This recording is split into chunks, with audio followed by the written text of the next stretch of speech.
The Israeli military says it's received the bodies of 2 more captives from Hamas, which have now been identified. It follows a dispute over the return of captives' remains, which has threatened to derail the Gaza ceasefire deal. The handover by the Red Cross came hours after Israel said 1 of 4 bodies returned on Monday was not one of the captives. Israel's threatening to derail the truce if Hamas doesn't return all the deceased captives. Hamas says it's working hard to retrieve the bodies but needs specialist equipment because of the volume of rubble on the ground. Nour Odeh is live from us now from Amman with the Israeli reaction. First, though, let's speak to Hind Khoudary. She joins us live from central Gaza. Hind, what is that specialist equipment that is being discussed? Because to us looking in, the whole city is rubble.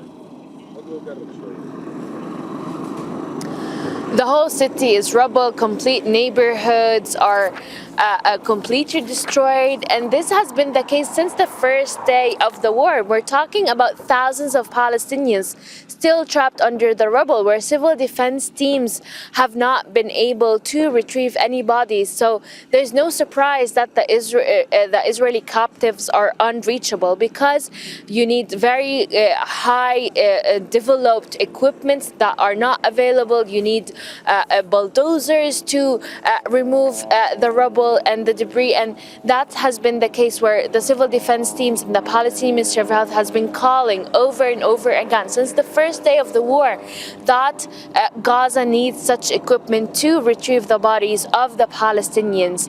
Now, what we also need to know is the fact that Gaza has been completely destroyed, where streets are unrecognizable, neighborhoods are not recognizable. So it's very hard to allocate the bodies of the Israeli captives. And Palestinians are saying that they are sure that Hamas, the case is not Hamas, that Hamas is trying to postpone or delay, but the fact that they do not have the ability to retrieve the bodies of these Israeli captives. Now, that's why Palestinians are feeling a little bit worried. They're still waiting, and they know that the next phase is going to start until all of the Israeli captives' bodies are going to be handed over to Israel. Yeah, and that's what I wanted to ask you about, because these threats from Israel now that failing to return the bodies is a breach of the ceasefire, people must surely be worried whether this agreement will hold.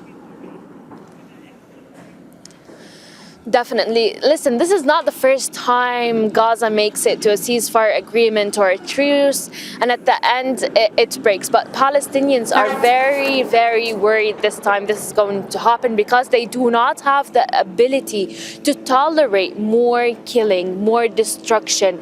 We're talking about Gaza's population that has been under relentless bombardment for 2 years. They lost everything they have. They lost their family members. They lost their houses. And Gaza is a wasteland. Wherever you go across the Gaza Strip, all you see is destruction. You're walking between rubble. Palestinians are not even having the ability to know from where to start. They were expecting 600 trucks per day, which is not happening. They were expecting the Rafah crossing to open, also didn't happen. So they're a little bit worried and anxious, and the state of depression is among Palestinians, not only because this ceasefire is becoming fragile, but because Palestinians are unable to start from scratch, and also they do not have the sources to start. Palestinians are asking, from where should we start our lives without zero resources? So they're waiting for this agreement to make it till the end, and they're hoping that the ceasefire will make it to the end too. We all are. Thank you very much. Hind Khoudary joining us from central Gaza. Well, let's bring in Nour Odeh now, who's live for us from the Jordanian capital, Amman. She's there because the Israeli government's banned Al Jazeera from reporting inside Israel and the occupied West Bank. Nour, is there any chatter going on that Israel is going to formally claim the agreement's in breach yet? No, there is no chatter about that. We have to distinguish between two things that are happening simultaneously.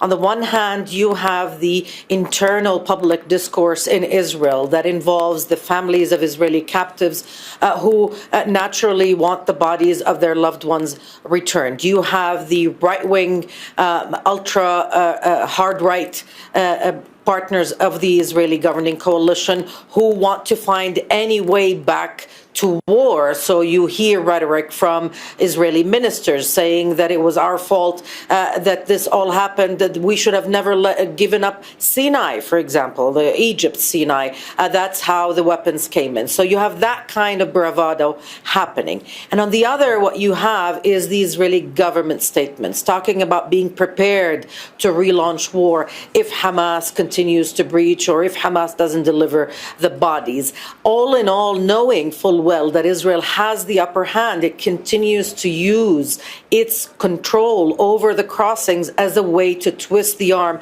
not just of Hamas, not just of the mediators who don't want to see a return to war, but of the entire population. We heard from Hind there talking about the utter destruction, the inability of the population to even think about a return to war, the limiting of the aid trucks going in, the limiting of the movement of the population. All of these are tools that Israel is using to squeeze Hamas, to pressure Hamas, with the threat of going back to war always looming large. But there is a question of whether Israel on its own can make that decision. Yeah, you talk about making that decision on its own, and you mentioned they're having the upper hand. This agreement, which was an agreement with the United States and Israel, Hamas was not involved in that original 20-point plan, and it was always vague about who would ensure that the implementation went through all the way to the end. Does this give Israel an upper hand? It does. It gives it the upper hand in being judge, jury, and executioner, deciding whether Hamas is in compliance, deciding whether it will take a retribution, it will take punitive measures, it will slash the amount of aid going into Gaza. And let's remember, the famine in Gaza has not ended. There are urgent humanitarian needs in Gaza. There is a monitoring mechanism that's supposed to be in place. 200 American officers in Israel to monitor implementation on the request of mediators to rein in Israel, basically. But the wiggle room that Israel is being given by the Americans, it seems, is using that pressure, using humanitarian aid as a weapon of war, as a tool of pressure. Returning to bombardment, now that's a decision that seems to be squarely in the hands of Donald Trump, and he alluded to that overnight in talking to the media, saying, if I wanted to, all I have to do is tell Israel to go back to war, to disarm Hamas, to bring it back in compliance. So Donald Trump, knowing and signaling, he's the one who calls the shots about the bombardment. Everything else seems to be in Israel's hand. Nour Odeh joining us there from Jordan's capital, Amman. Thank you very much.